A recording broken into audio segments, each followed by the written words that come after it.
Welcome to another edition of Around the Table with Stacy Smith as we take a look at the political scene. Finally, they staged the one and only debate between the two senatorial candidates here in Pennsylvania. If you're a Republican, you probably think that Oz won. If you're a Democrat, you may think that maybe Fetterman won. But it is the undecided voter and what he or she thinks that could be critical to the election, with the polls showing the two basically tied. So that is what we're going to discuss today with my panel of experts and analysts on the political side, and I'm going to introduce them to you now. They are former governor of Pennsylvania, a Republican, Tom Corbett. Mr. Corbett also served as state attorney general for the state of Pennsylvania and also was the U.S. attorney for the Western District of Pennsylvania. Mr. Corbett teaches law at Duquesne University now and also practices law in the city. Jim Byrne, who is the chairman emeritus of the Democratic Party here in Pennsylvania, also served as president of the Allegheny County Council and mayor of Millvale. Jim is an attorney in town. And also at the table, we find Keith Schmidt. Keith's background in politics goes back to the Reagan presidency, and Keith was the state director for former Republican Senator Rick Santorum here in the state of Pennsylvania. Keith also served as a consultant to Santorum's 2012 presidential bid. Keith has his own consulting firm. Normally, we are joined by Joe Mistick, the professor at Duquesne University. He could not be with us today due to a last-minute conflict. And so, Jim, you're going to have to carry the weight here for the Democratic side, and something I know that you can do because you've done it before. So let us do this. I want to talk about the polls in just a moment, but whether you average the last three polls or the last five polls, the race is very close. So, Governor, in your opinion, did either candidate move the needle last night? I think it's hard to say at this point because, again, the Republicans are looking to Oz to win. The Democrats are looking to Fetterman to win. My question is, how many people that are undecided actually watched that debate last night?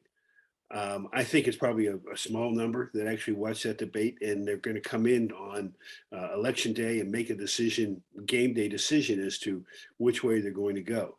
We've had this discussion. Joe's talked about it, and Jim's talked about it. Red shirt, blue shirt.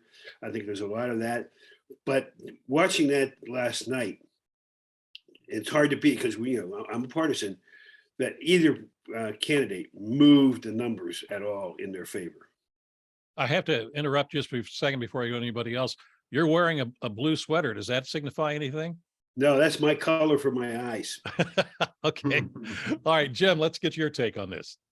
No, I agree with Governor. I don't know that last night was going to be any type of a game changer. It's not going to be like Kennedy Nixon in 1960. It's not going to have that effect.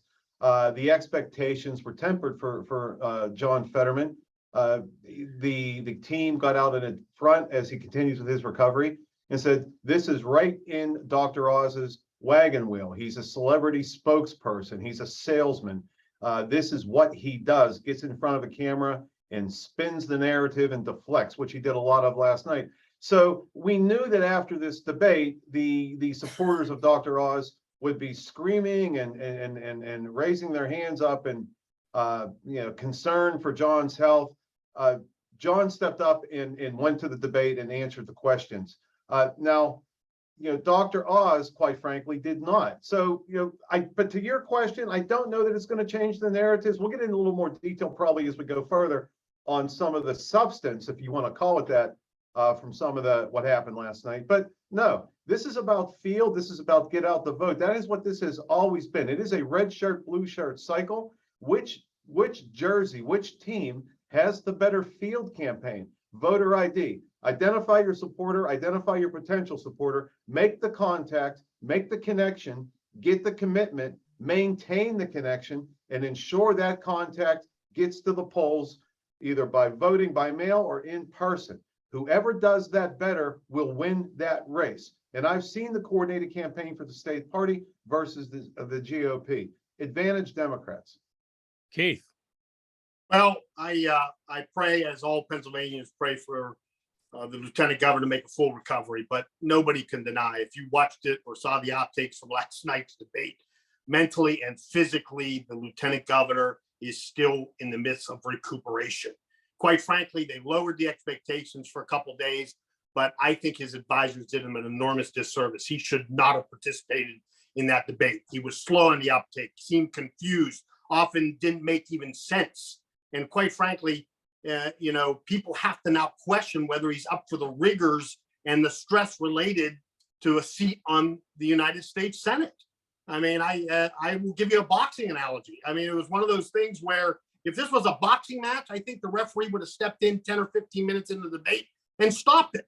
It was in a lot of ways hard to watch. And even a liberal like my friend Chris Moore, who was an analyst after the fact, after the debate, I thought, oh, what's he going to say? Well, he quite honestly agreed with me on the position of his health and was candidly concerned that his performance would really make voters question whether he's up for the job.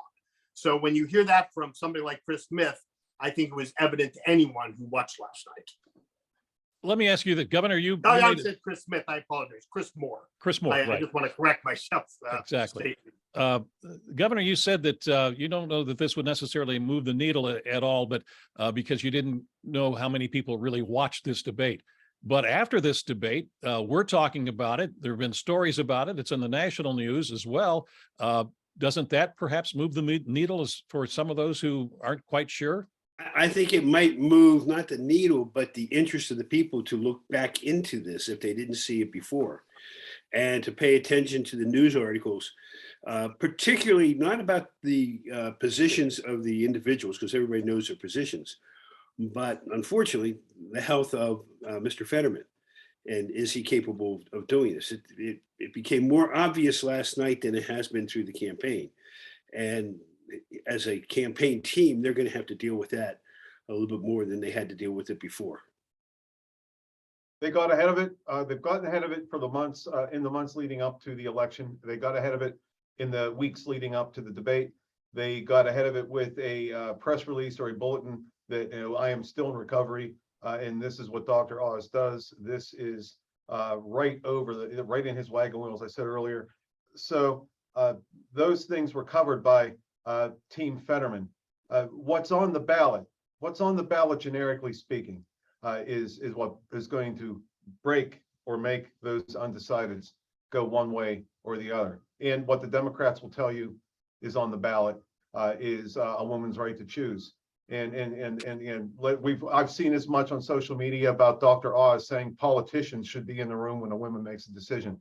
That's been a big, if not more of a hit than Mr. Fetterman's recovery. So it's going to be which jersey you want to put on and who does better at it. And again, if that's going to be micro-targeting and coordinated campaigns, Stacy. So yes, it's in the media, it's on social media, it's on television, it's on national radio about last night's debate.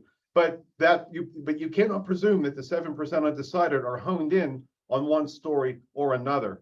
Both campaigns know where those 7% are, and they probably have some preliminary algorithms on those voters or those demographics and what the most effective message they need to deliver in order to get that vote needs to be.